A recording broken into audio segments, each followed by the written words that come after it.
siempre en la vida va a haber cosas, ¿no?, que nosotros no podemos hacer. Y esas cosas que no podemos hacer, nosotros lo que sí nos toca hacer, ¿verdad?, es simplemente confiar en Dios y decir, lo dejo en tus manos.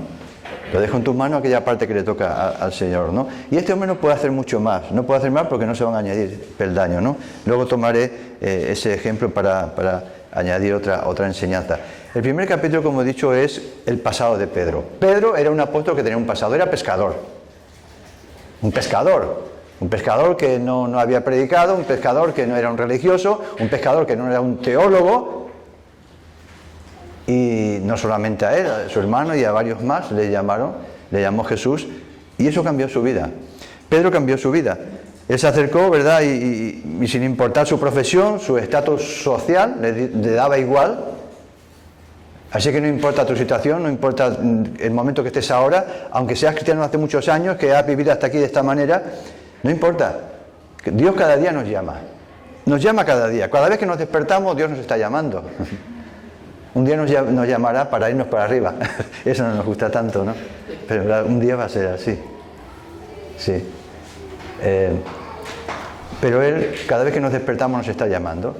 La pregunta será, bueno, ¿me está llamando para que vaya al trabajo o me está llamando también porque Él tiene un propósito conmigo? Yo creo que Dios tiene un propósito con cada uno de nosotros. Tiene un propósito. No estoy hablando de cosas grandes y bueno, que venga un ángel y te revela. No, estoy hablando de que tiene un propósito. Estamos aquí, tenemos un propósito, ¿sabes? Y eso pues nos tiene que dar una visión de que dependemos, ¿verdad? En definitiva, dependemos, nuestra fragilidad está en manos de Dios, ¿no? Así que la enseñanza, a veces uno también puede pensar que, bueno, yo reconozco mis errores, ¿no? Y de esa manera, pues ya estoy subiendo la escalera, ¿no? Como el otro. Pero yo me he dado cuenta que esos peldaños no aparecen simplemente con reconocer los errores.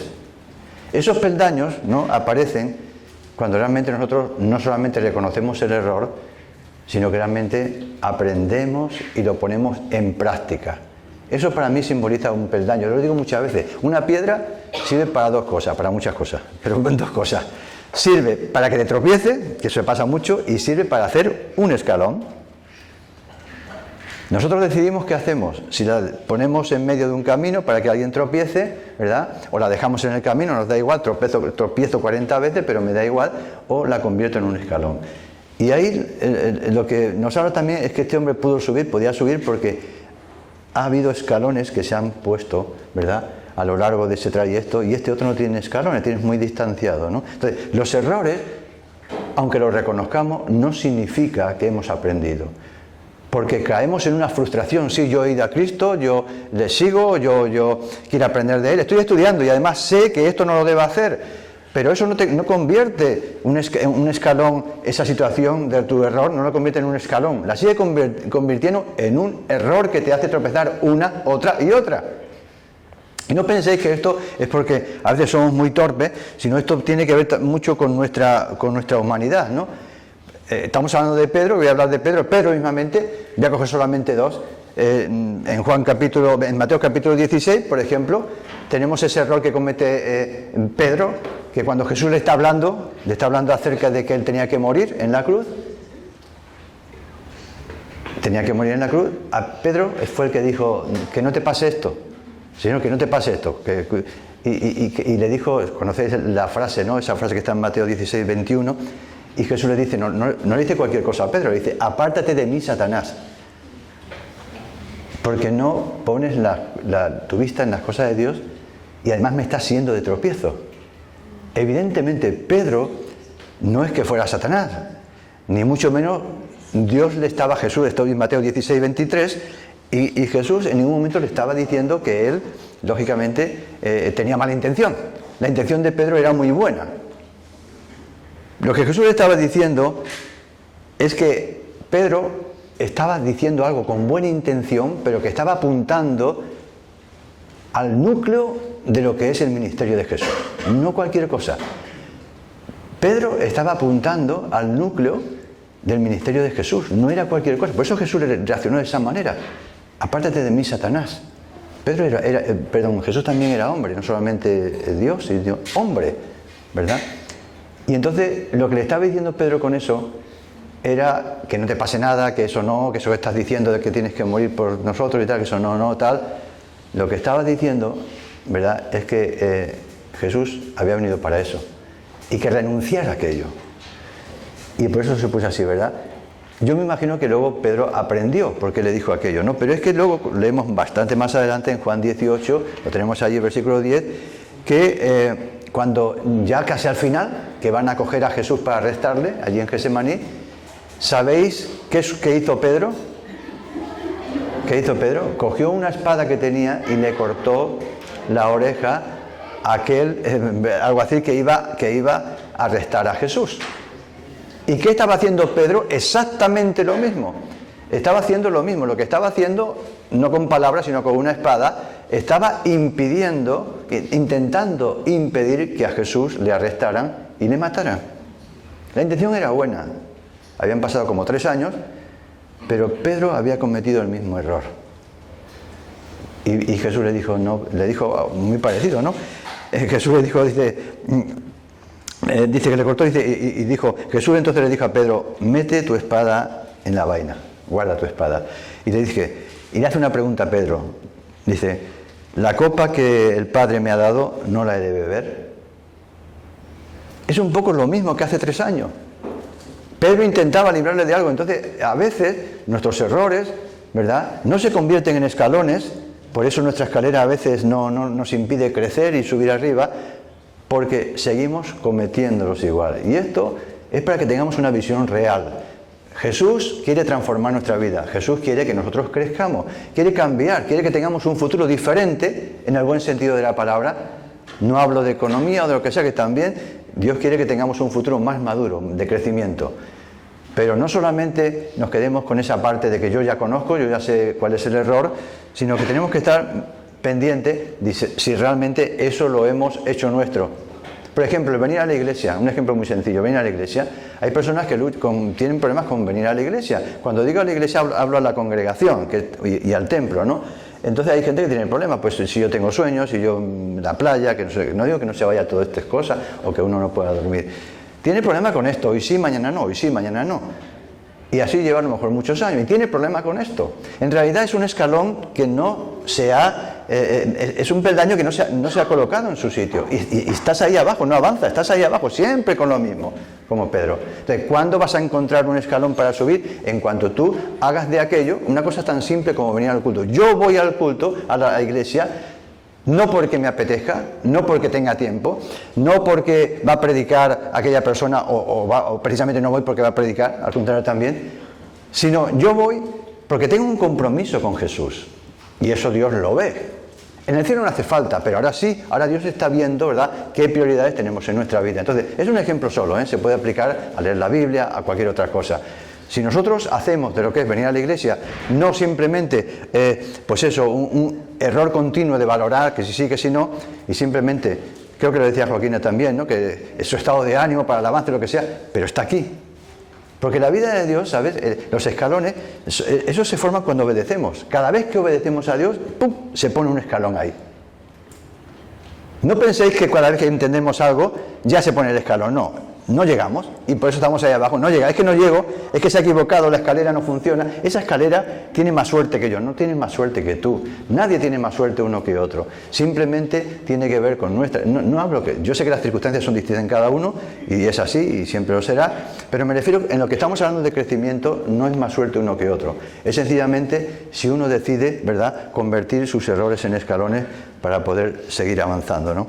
Entonces, es importante tener esto, ¿no?, que no solamente es reconocer el error para dejar nuestro pasado, sino tenemos que consolidarlo y volverlo en algo que ya está consolidado, ¿verdad? Yo vengo al culto, por ejemplo, vengo sin ningún problema.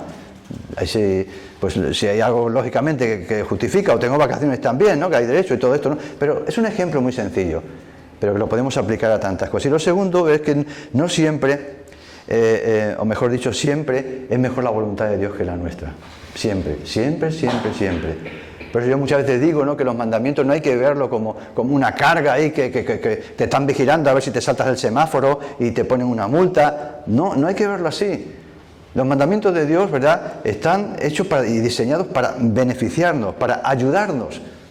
Y siempre hacer la voluntad de Dios siempre es mejor que hacer la nuestra. Pedro también lo aprendió. En una ocasión, para no tomar mucho tiempo, allí en Lucas capítulo 5, ¿no?, vemos que cuando Jesús estaba predicando, le dijo a los apóstoles, ¿no?, que le dejaran la barca, tomó un par de barcas, y en una de esas barcas, ya cuando terminó, él se fue, dice, vamos mar adentro.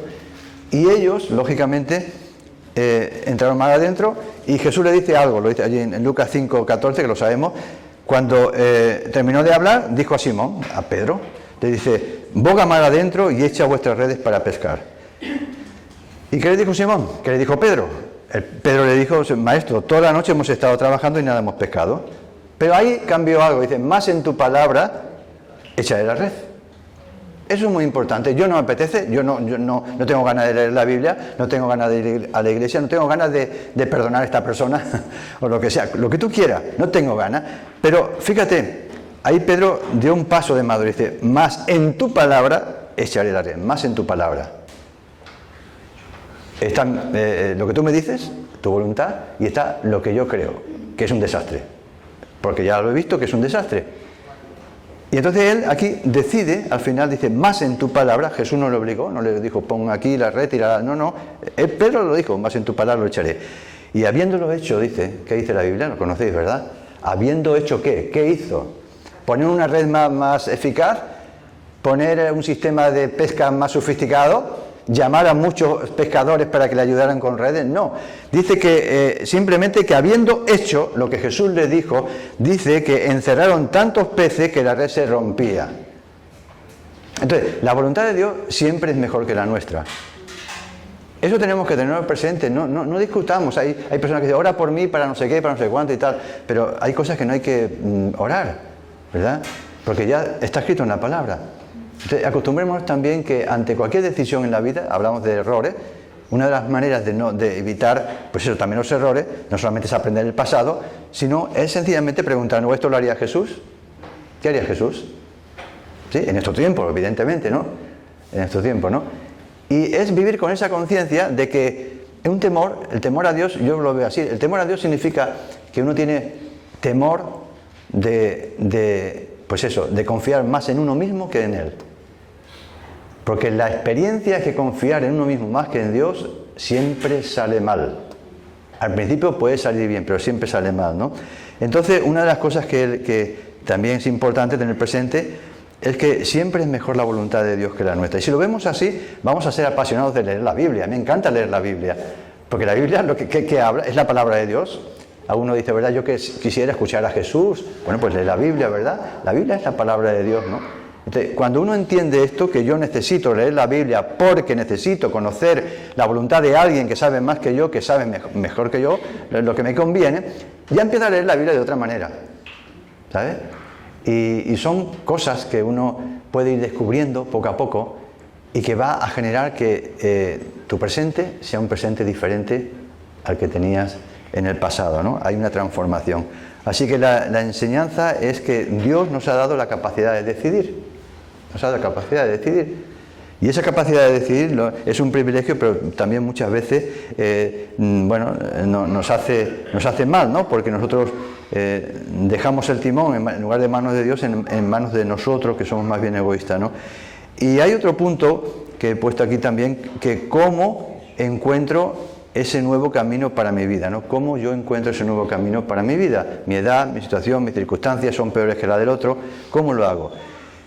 Yo quiero decirte también que para que haya una situación nueva en nuestra vida, no solamente dejar el pasado, sino también tenemos que tener presente que no tenemos un mapa.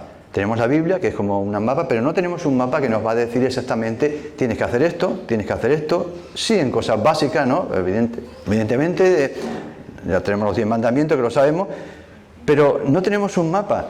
Dios te dice a ti ahora que tiene para ti un proyecto nuevo, algo nuevo para tu vida, que yo no lo sé, ni tú lo sabes tampoco, ni tampoco te da del cielo una carta que te va a decir vas a hacer esto y esto. No es así, no funciona así, en general, no funciona así.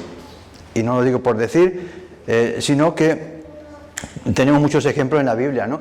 Cuando uno habla, por ejemplo, Abraham, ¿qué le dijo a Abraham?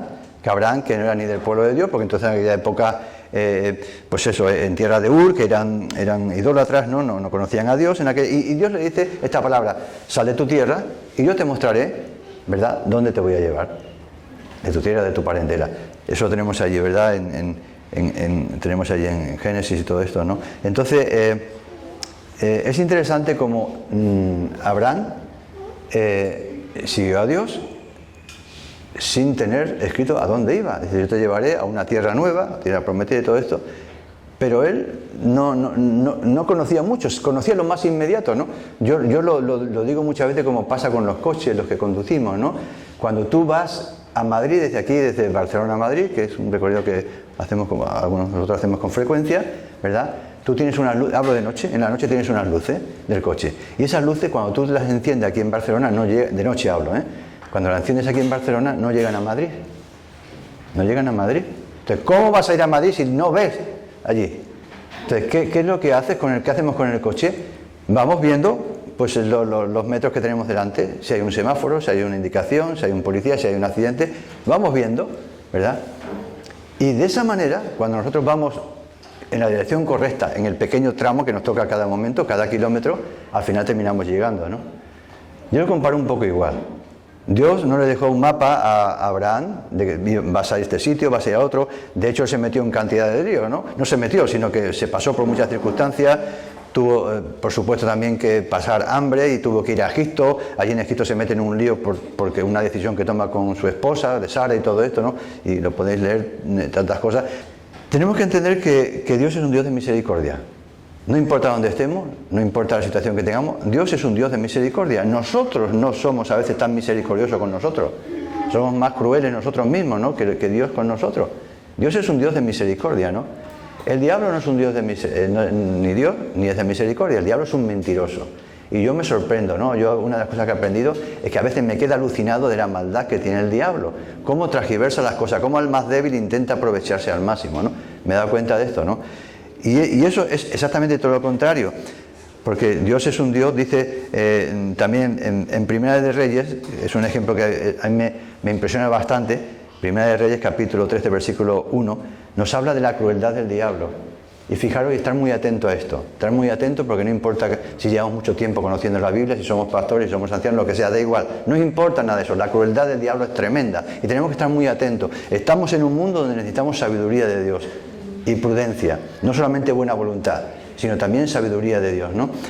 Y ahí hay un texto, lo dejo, para mí es de los más tristes que hay, que yo cuando lo leo me conmueve mucho, ¿no? En Primera de Reyes, capítulo 13, versículo 1 en adelante, es largo, y ahí se nos habla acerca de un varón, ¿no?, un hombre de Dios, que en tiempo de los reyes, Jeroboam, que era el primer rey de Israel, cuando se dividió Israel en el reino del norte y del sur, ¿no?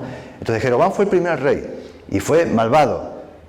Porque el reino cuando se dividió Israel, uno se quedó donde estaba Jerusalén, Judá, y otro se fue a la zona de Samaria, y allí se montó sus ídolos, para que los que le seguían a él, pues no tuvieran celo de los que van al templo, ¿no? Ellos van al templo, como estamos divididos, pues yo le voy a montar nuestros dioses, ¿no? Y montó ahí unos dioses, ¿no?, que adoraban también. Un malvado, muy malvado. Entonces, Dios envió a un varón de Dios, y Dios estaba con ese varón, y tenía la palabra de Dios. Y ese varón fue allí, donde estaba ese templo que estaban adorando, y ese varón de Dios, allí, delante de los que estaban los profetas y todos los falsos profetas, y el mismo Jeroboam, el rey, le dijo, ¿verdad? Le dijo que por su maldad ese altar sería destruido. Inmediatamente que esto escuchó el rey, le apuntó con la mano y dijo: cogerle a ese, matarle, o algo así, está escrito, cogerle. Y dice la Biblia que a Jeroboam se le quedó el brazo tieso, se le quedó seco, no lo podía mover. Dice que se quedó seco, ¿no? No sé en tema de medicina qué significa seco, es verdad, sí se quedó, pero no lo podía mover, se quedó así. Entonces él se dio cuenta y pidió al profeta que sí, que le perdonara, y así reaccionó, a veces lo que es el palo, ¿no?, para que orara que el brazo volviera, y ese profeta oró por él. ¿Y qué sucedió, no? Sucedió que Dios le dijo a ese profeta que no volviera por el mismo camino y que no se quedara a comer con ninguno de ellos, porque Jeroboam, al verle así, le quiso que se fuera a su casa, quiso congraciarse para ver si aliviaba un poco de Dios. El profeta dijo, no, Dios me ha dicho que no, que tengo que volver, además por otro sitio diferente. Y se fue, como Dios le había dicho. Pero dice la Biblia, la historia, a lo que voy de la crueldad del diablo, que hubo un profeta, o alguien escuchó esta historia del templo, ¿no? Y se lo contó a otro, y era un antiguo profeta anciano, y cuando escuchó esto, dice, ¿por dónde se ha ido ese hombre? Se ha ido por aquí. Y fue a buscar a ese profeta de Dios, ¿no? Y le dijo, ¿cómo hace el diablo? Dice, ¿tú eres un profeta de Dios? Dice, sí. Dice, yo también soy profeta de Dios. Así que Dios me ha dicho, un ángel me ha dicho que vengas a comer conmigo a su casa. Y el hombre le creyó, pero le dijo primero, pero si Dios me ha dicho que no, que vuelva para atrás. No, pero un ángel me ha hablado a mí, le dijo el profeta. Y se fue con él. Y la historia es muy triste, no las voy a contar, los leéis ahí en la Biblia, es muy triste, ¿verdad? Y me habla de lo que es la maldad de Satanás, que es un mentiroso, se disfraza de todo, así que tenemos que estar muy alerta porque no todo viene de Dios. Incluso en el mundo espiritual tampoco todo viene de Dios. ¿Sabes? No se trata de que me hagáis caso a mí, se trata de que leáis la Biblia, de que leáis lo que está escrito aquí, ¿no? Y eso es un factor también que nos va a hacer crecer, porque hay mucha gente que se queda atascada y luego con rencor, ¿no? Y su vida es frustrada y se acabó el ministerio de este hombre, se leéis la historia, ¿no? Sencillamente porque él, que tenía muy claro la palabra de Dios, no la obedeció. Y no la obedeció no porque fuera desobediente, sino porque creyó a un mentiroso, a un profeta mentiroso, ¿no? Entonces es importante que nosotros sepamos, ¿no?, que Dios es misericordioso, Jesús tiene misericordia, pero el diablo no tiene misericordia. Jesús es la verdad, pero el diablo es la mentira. Y estamos en este mundo todavía. Así que andemos muy atentos, ¿verdad? Atentos a lo que viene a nuestra vida. Simplemente tomar tiempo para meditar y no tan rápido, ¿no? Y no cualquier consejo que nos dan, ¿no?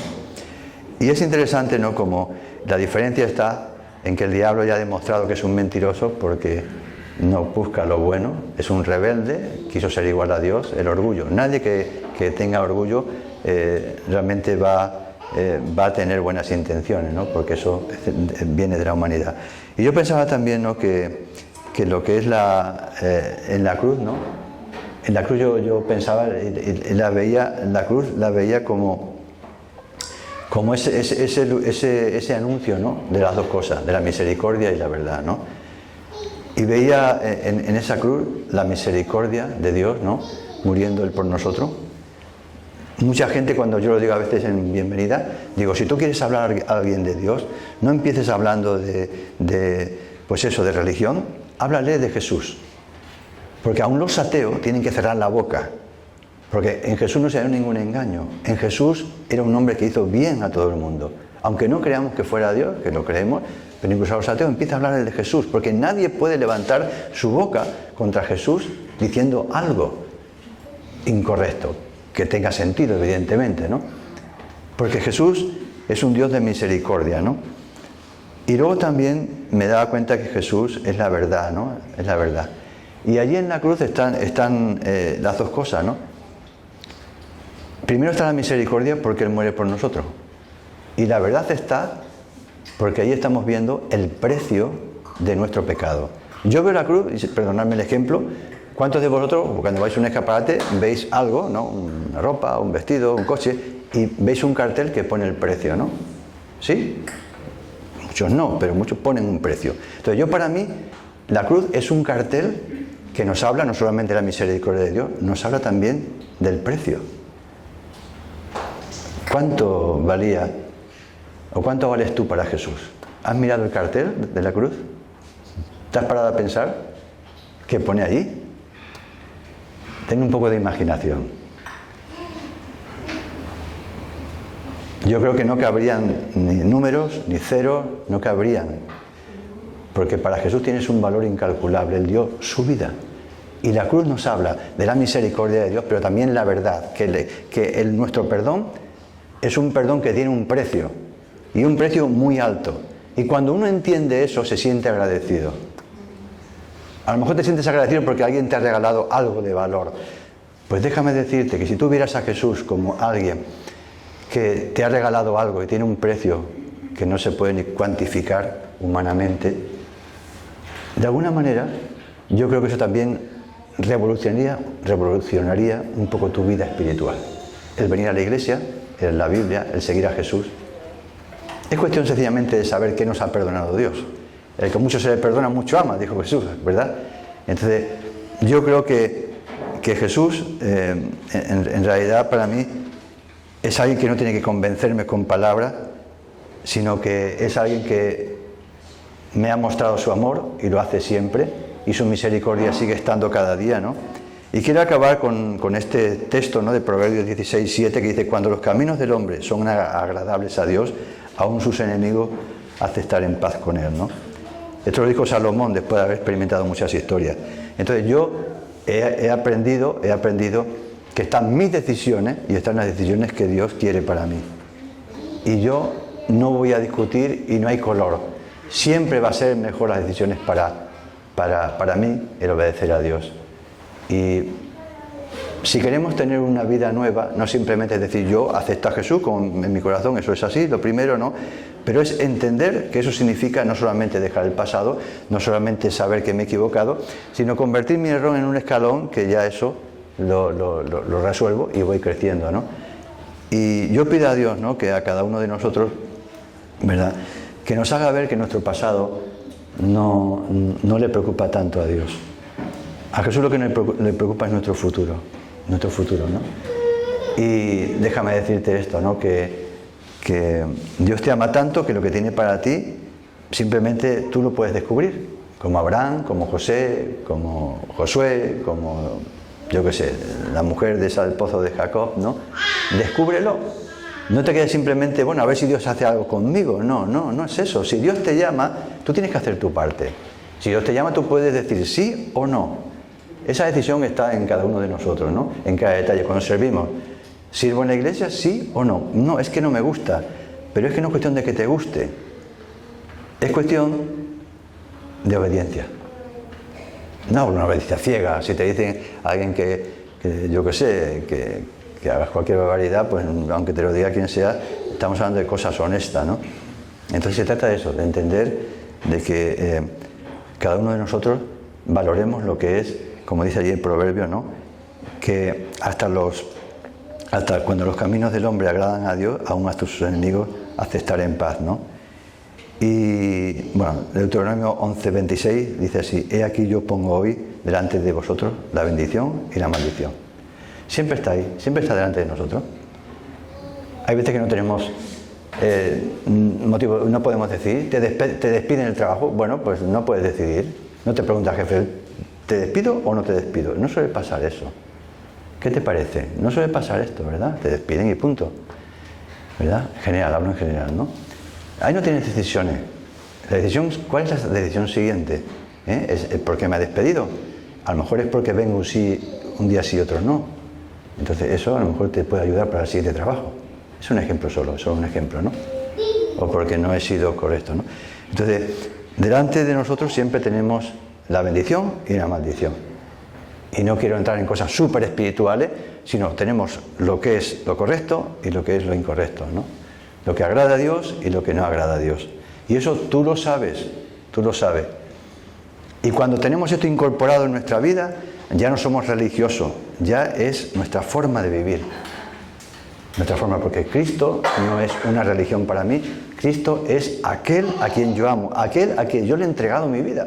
Y si le he entregado mi vida, ¿cómo le voy a pedir cuenta de si algo va mal o va bien? No le puedo pedir cuenta si algo va mal o va bien, solo le puedo darle gracias, y cuando algo no va bien le digo: Señor, gracias porque sé que tú estás conmigo y que aún así, aunque yo no lo vea, será para bien, como dice la Biblia. Eso es muy difícil, pero es la realidad, ¿sabes?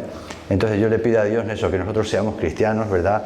No solamente que venimos a la iglesia, escuchamos, ya lo sabemos, sino cristianos que vamos formando ahí escalones, con estas cosas que se van consolidando en nuestra vida. Mira, ahí tenemos una escalera, ¿verdad?, pequeñita. O sea, puede ir creciendo y podemos llegar al techo, pero tiene que tener peldaño.